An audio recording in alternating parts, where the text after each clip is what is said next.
The next thing that you reviewed was Dr. Leo Germain reports? Yes.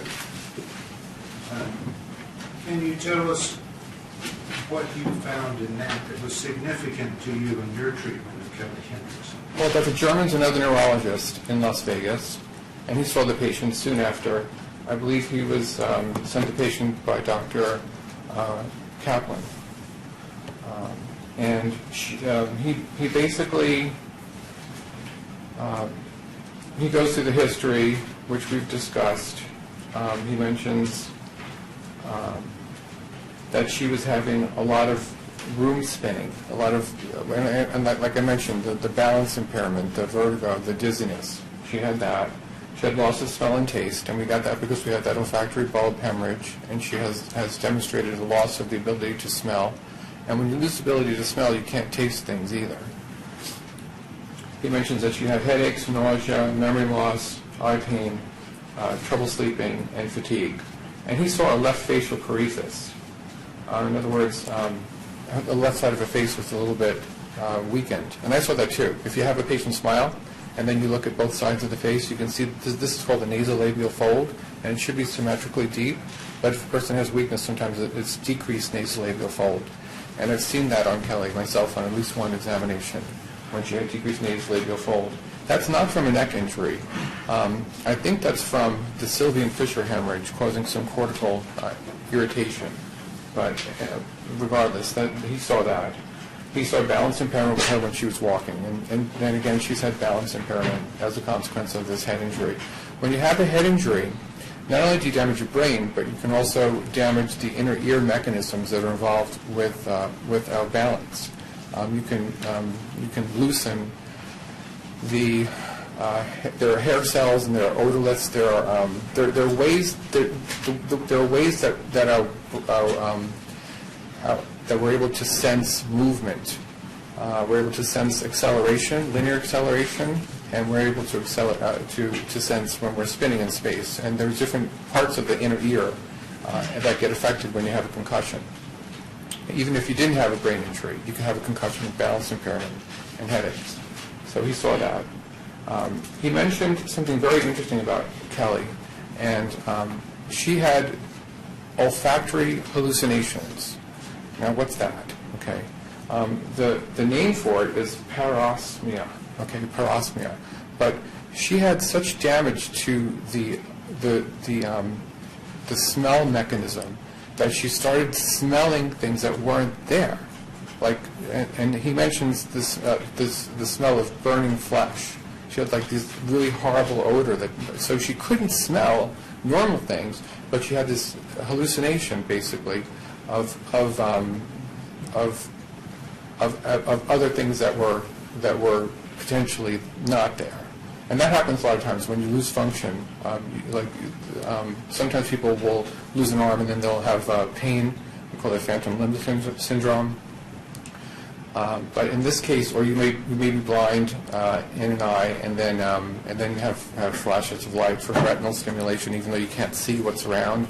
But anyway, in this situation, she was complaining of unusual smells, even though she had lost the sense of smell, and that's very unusual. So it's very interesting.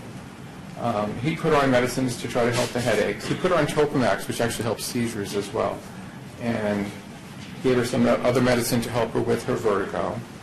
But she had persistent headaches, persistent sensitivity to light. A lot of times when people have headaches, they have light sensitivity, and light sensitivity can even trigger a migraine, as well as the neck injury. And he's won the center for, I think, at least one of the MRI scans. And then he did a nerve testing on the arms on 5/27/14, and he found that was normal. I did that nerve testing later, like a year later, and found some abnormalities, but he found it normal at that time. And that's it. Let's talk for a moment about the sense of smell. Okay. Is that something that you have found would have a significant impact on Kelly Hendrickson's life? Yes. When you lose the sense of smell, you Smell is one of the most important ingrained neurological systems evolutionarily. Animals know each other by scent. Animals smell. They can detect predators. I mean, so it's really a very ingrained, hardwired system. When you lose a sense of smell, you lose the ability to smell a gas leak, because you know that when there's a natural gas leak, they put something in there so that you can smell a natural gas leak. You don't know if something's burning. There could be a fire, and one of the first things you do is you can smell smoke, or you can smell things burning, or you can smell like sometimes you'll smell like rubber, like burning. If you've ever had that sensation where you smell that. So if she's cooking, or she can't really tell, she sometimes will forget that the stove's on. So there's a certain survival loss when you lose a sense of smell. The other thing that happens, and patients will tell me this all the time, when they lose a sense of smell, they tell me that everything in the world is now like black and white. It used to be color, but now it's black and white.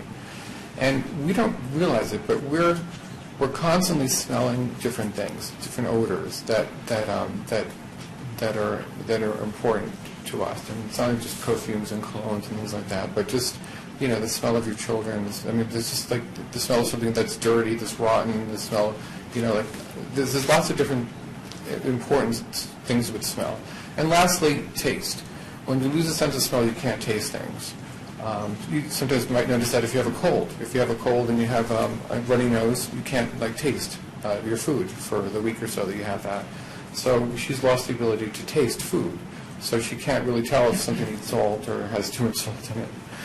So she's lost all these different things. She's lost certain survival mechanisms.